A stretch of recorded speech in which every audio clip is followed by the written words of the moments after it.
नमस्कार, आप देख रहे हैं जोहार झारखंड। आपके साथ मैं हूं शिप्रा झा। झारखंड के मुख्यमंत्री चंपाई सोरेन ने कहा है कि जल्द ही कैबिनेट का विस्तार किया जाएगा। रांची में मीडिया से बात करते हुए उन्होंने कहा कि मंत्रिमंडल विस्तार पर चर्चा चल रही है, जल्द ही नए मंत्रियों को शपथ दिलाई जाएगी।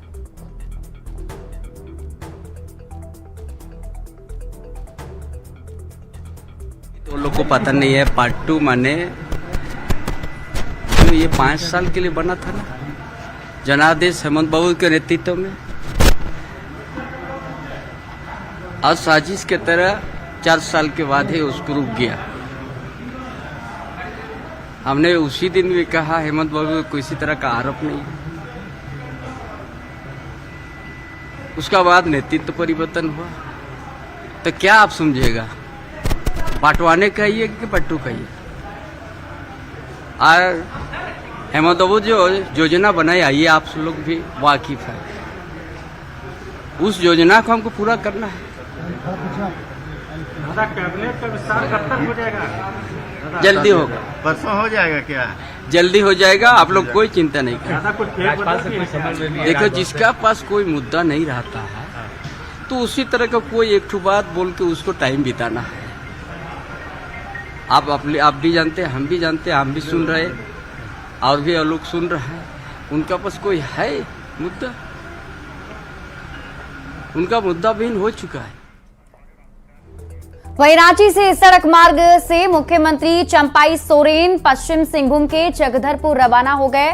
वो बनमालीपुर गांव में विधायक सुखराम उरांव के बेटे के विवाह समारोह में शामिल होंगे। मुख्यमंत्री के दौरे को लेकर डीसी और एसपी सुरक्षा व्यवस्था का जायजा लेने भी पहुंचे। इससे पहले मुख्यमंत्री चंपाई सोरेन हेलीकॉप्टर से चकधरपुर जाने वाले थे, पर एन मौके पर उनके कार्यक्रम में बदलाव किया गया।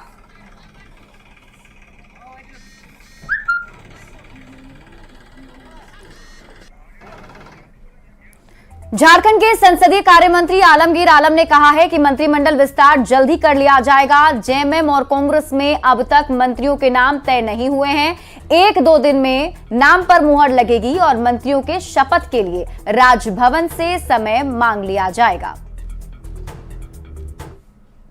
मंत्रिमंडल बहुत जल्द विस्तार किया जाएगा और इसमें कोई रेस और कोई ये नहीं है। हमारा आलाकमान जो निर्णय कर देता है वो सर्वोपरि होता है, उनका भी है। इसलिए सरकार बहुत जल्द हम लोग निर्णय लेकर बनाने का काम करेंगे और शपथ भी दिलाएंगे सभी मंत्री को। सरकार में कोई दिक्कत है नहीं। सर, एक सवाल, जो पिछली बार एक बर्थ खाली था, क्या इस बार कंप्लीट कैबिनेट दिखेगा? उस पर चर्चा हो रही है, उस पर भी चर्चा चल रही है। सर, आप क्योंकि अपने दल के नेता भी है, विधायक दल के, कांग्रेस किसी तरीके का बदलाव करेगी या फिर सभी वही 4 मंत्री? देखिए अभी हमारा राहुल जी का यात्रा चल रहा है, आज समाप्त होगा। कल परसों से हम लोग का दिल्ली से वार्ता होगी और हमारा निर्णय दिल्ली से ही होती है। इसलिए हर बिंदुओं पर हम लोग चर्चा करेंगे कि हमारे कौन रहेंगे कौन नहीं रहेंगे। वो सारी बात दिल्ली निर्णय करते हैं। हम लोग को जो फीडबैक देना होता है या पूछते हैं उसको हम उसका जवाब देंगे।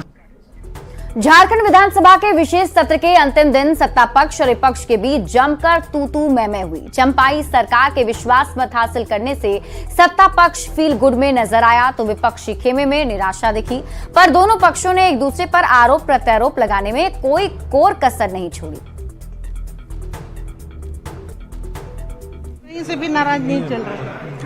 ये तो इस तरह का अफवाह, हम कुछ अगर बातों को सरकार के समक्ष रखेंगे तो उसको नाराजगी या फिर कुछ भी इस तरह का ये दे दिया जाता है, जो आप लोग फिर और ही आगे ले करके नमक मिर्च लगा करके इसको बढ़ा चढ़ा करके एकदम नाराज चल रही है। मंत्री बन रही है ना सर, आपके नाम की चर्चा चल रही है। अब वो पार्टी निर्णय करेगी, पार्टी तय करेगी। हमारे बाबा जो गुरुजी बाबा अध्यक्ष हैं उनके ऊपर है। अगर वो आशीर्वाद देंगे तो हम उस पर निभाएंगे। आगे गुरुजी तो कह रहे हैं कि बने, गुरुजी बहुत इच्छा है कि आप बहू हैं, बड़ी बहू हैं। इच्छा है तो चलिए, आशीर्वाद मिलेगी। मैं तो मांग किया ही है इस चीज का कि सीजीएल की जांच तो करनी चाहिए, सीबीआई ईडी को करनी ही चाहिए। और निश्चित तौर पर यदि राज्य सरकार इस चीज़ पर हस्तक्षेप नहीं करेगी तो कोई ना कोई तो करेगी। तो मुझे खुशी है कि सीजीएल की जांच या जेएसएससी की संस्था की जांच भी ईडी करे। ईडी स्टेप इन की है, जांच करी है, मोस्ट वेलकम। ईडी को जांच करना चाहिए। इनफैक्ट जब ये इंसिडेंट हुआ उसी समय बहुत सारा उथल पुथल सरकार में चल रहा था, मगर सरकार अगर स्थिर रहती थी तो निश्चित रूप से इसमें सीबीआई जांच बैठाना चाहिए था सरकार को, बैठाती थी, मगर नहीं हो पाया। ईडी जांच कर रही है, मोस्ट वेलकम। जांच करे, रिपोर्ट को सार्वजनिक करे। पैसे का लेन देन हुआ होगा तो उसकी जांच करेगी, देश भर में उसका दायरा है जांच करने का। अच्छा है, स्वागत योग्य है। रांची के ईडी दफ्तर में पूर्व मुख्यमंत्री हेमंत सोरेन और पूर्व अंचल निरीक्षक भानु प्रताप प्रसाद से आमने सामने बिठाकर पूछताछ हो रही है।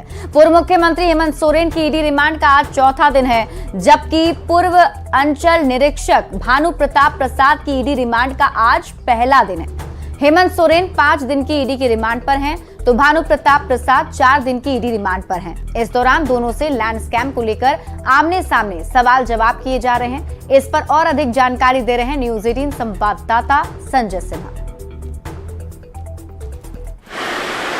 बड़गाई अंचल के राजस्व कर्मचारी भानु प्रताप प्रसाद को होटवार जेल से लेकर ईडी के अधिकारी ईडी दफ्तर पहुंच चुके हैं, जहां उनसे पूछताछ की जाएगी। आपको बता दें कि पूरा मामला जो है 8 एकड़ की उस भूइंहरी जमीन का है, जिसकी खरीद बिक्री को लेकर हेमंत सोरेन ऑलरेडी ईडी की गिरफ्त में हैं और यहां पर उनसे रिमांड पर पूछताछ हो रही है।